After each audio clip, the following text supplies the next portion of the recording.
করে। যে দুটো আয়াত আমাকে আবার মুসলমান করল।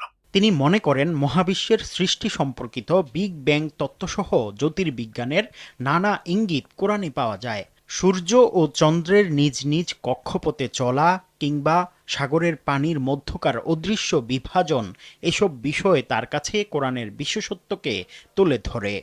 একজন প্রকৌশলী হিসেবে তিনি কোরআনের গাণিতিক দিক নিয়েও বিস্ময় প্রকাশ করেন। তার মতে কোরআনের সূরা ও আয়াতের সংখ্যার মধ্যে এমন নিখুঁত সামঞ্জস্য রয়েছে যা সাধারণ মানুষের পক্ষে তৈরি করা সম্ভব নয়।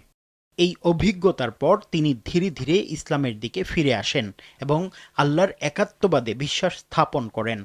তার ভাষায়, মানুষ যত জ্ঞানই অর্জন করুক, স্রষ্টাকে ছাড়া তা পূর্ণতা পায় না। বর্তমানে গাজী রাকায়েত নিয়মিত ধর্মচর্চা করছেন। ভবিষ্যতে কোরআনের বৈজ্ঞানিক ও গাণিতিক দিক নিয়ে